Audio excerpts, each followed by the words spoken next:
Assalamualaikum warahmatullahi wabarakatuh. Kembali lagi bersama saya Firman Ramdhani, psikolog di Mind Institute.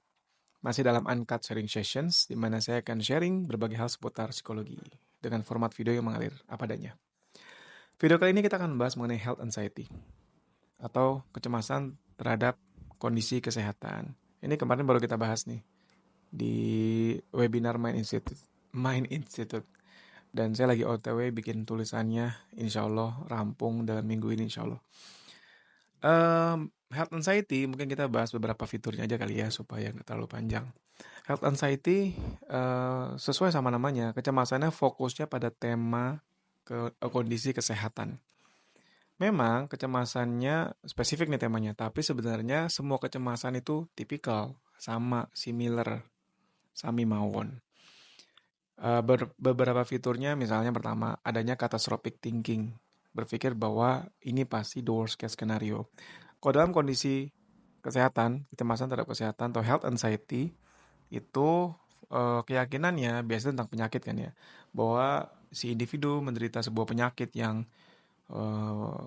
parah gitu ya, yang berat, yang gak ada obatnya, yang tidak terobati dan juga ya akan semakin memburuk sehingga dia dekat dengan kematian.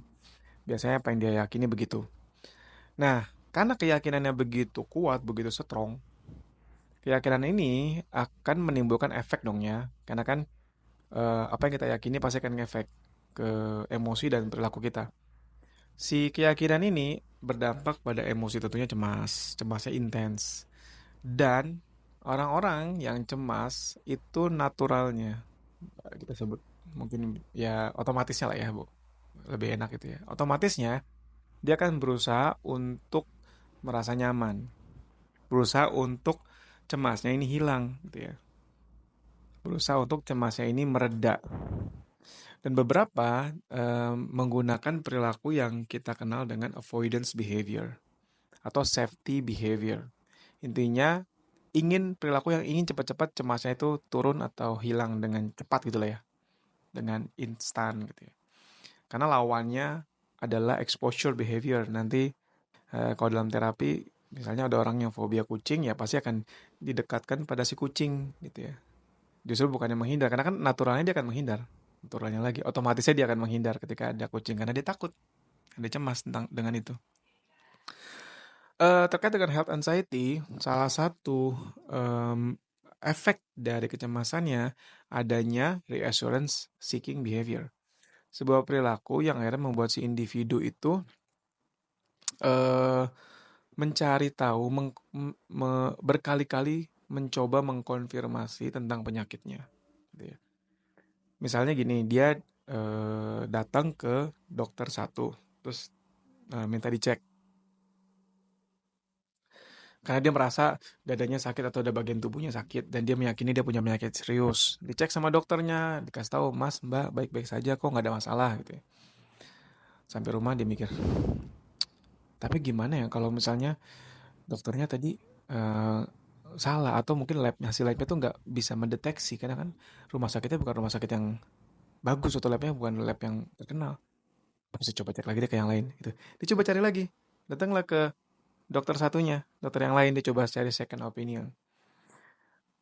Terus labnya udah bagus, rumah sakitnya bagus, dokternya terkenal. Tapi ada satu kalimat dokternya, ya harusnya sih ini akan baik-baik aja, tapi kita nggak tahu ke depannya. Wah, sampai rumah, eh, tapi kalimat dokter itu nggak tahu ke depannya itu gimana ya maksudnya? Jangan-jangan ini nih, ini itu nih gitu. Dia cari lagi dokter yang ketiga, jadi third opinion. Dan seterusnya sampai fourth opinion, fifth opinion, dan seterusnya. Itu reassurance seeking behavior. Sebuah perilaku yang diulang-ulang gitu ya, dilakukan berkali-kali untuk mencari assurance. Assurance bukan asuransi ya, keyakinan gitu ya. Sesuatu yang membuat dia yakin, sure, certain gitu ya.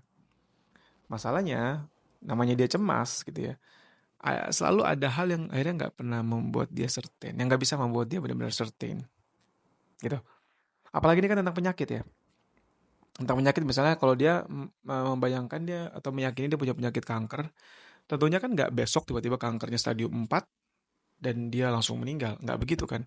Pasti ini kalaupun benar-benar kanker itu kan pelan-pelan, pelan-pelan, pelan-pelan, baru nanti pada satu momen itu jadi berat dan akhirnya dia baru berujung pada kematian gitu. Kalau memang itu kanker. Jadi dia nggak benar-benar bisa melihat eh, hasil dari tesnya besok atau sekarang gitu ya. Beda kayak misalnya cemas menunggu pengumuman ujian. Hari ini pengumumannya. Selesai pengumumannya udah selesai dong.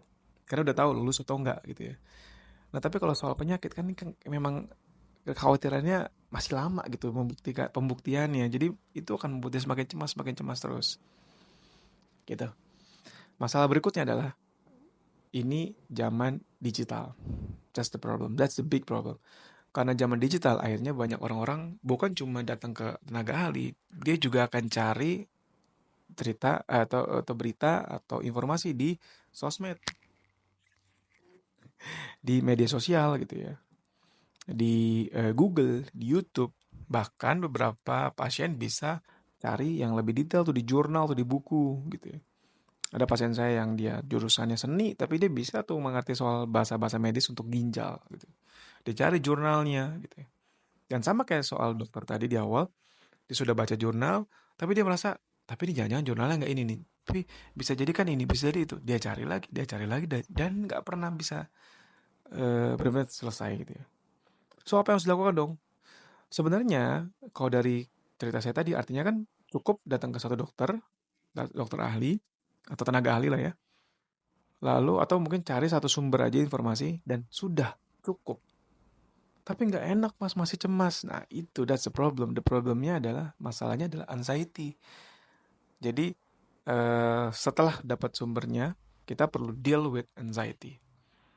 Gimana deal with anxiety? Nah, itu sudah banyak kita bahas di Mind Institute. Teman-teman bisa searching videonya, bisa dikulik banyak videonya atau coba ikutin webinar kita kalau misalnya tentang tema anxiety ya. Tapi intinya anxiety itu tidak dihindari tapi justru di-embrace. Jadi kurang lebih gambarannya ketika dia cemas, ada dorongan untuk datang ke dokter lagi, ada datang mesti ke apa buka cari Google lagi, dia mencoba sit duduk, dia coba merasakan anxiety-nya tanpa perlu mengikuti untuk datang ke dokter atau ke cek di Google gitu ya. Sampai anxiety itu turun dengan sendirinya. Mas susah banget. So, that's the thing. Kita perlu lakukan itu dengan bertahap dan kalau memang sulit, jangan ragu datang ke profesional. Terima kasih, semoga bermanfaat. Jangan lupa like, comment, dan share sebanyak-banyaknya. Dan kalau ada topik menarik, silakan kasih tahu kita. Semoga video ini bermanfaat. Dan kalau teman-teman share, insya Allah jadi amal jariah buat kita semua. Assalamualaikum warahmatullahi wabarakatuh.